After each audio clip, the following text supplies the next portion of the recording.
The other surprise was Oladokun, just in the sense of, I'm like, I know you're bringing him back. He's a practice squad guy, but I'm like, why'd you do it so early? But then I'm thinking to myself when I hear Coach fly under the radar, maybe. Well, no, because when I think of Coach Tomlin saying what going into this game, oh man, could the left guard spot be open, or the left guard starting spot be open? He's like, yeah, that spot and a lot of other spots. What about quarterback? Said quarterback. So I'm like, are you looking at this as you're not gonna give him any reps this week because you're trying to see whoever you have as your finalists go out here and really compete? I think that's what he's doing. Because if that's the case, then great. I'm all for that. But if it's not, then it's just kind of like, well, dang, man, you ain't have to off him that early. I mean, just sit him at home for 2.5 weeks and then tell him, hey, come back, after September 11th, once we got everything finalized. Okay, you know more about the scheduling with this stuff. Is that when the practice squad officially opens up?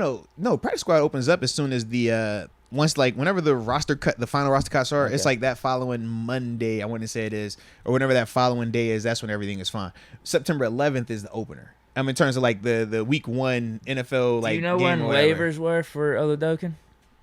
You said what now? Waivers.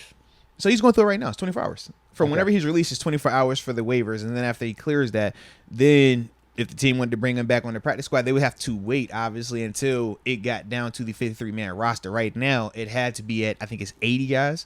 So they can't bring anyone else back without releasing somebody until they get down to that 53, and then they'll have that designated practice squad. Right. After that, that's when, a Chris Oladokun or a Tyler Vaughns or any of these guys that were saying that, hey, man, we think they're good and can help us, but we don't think they'll make this roster active right now. That's when you'll start seeing some of that stuff. Vaughns might get picked up on another team. No, it's a possibility, man. It is. Vaughns. Who else is like kind of on that borderline? Sims, I don't know about Sims. Maybe. Well, think about this. We got a lot of wide receiver depth. I'll throw these 4 names even out corners. Here. Steven Sims, Miles Boykin, Gunnar Olszewski, and Tyler Vaughns. If any of those 4 were to get cut, do you think they get picked up? Because Gunnar for sure. Well, because those are the 4 that I kind of think of. If you want to throw Calvin Austin in there, I don't think he's in that conversation. No. I think he's safe.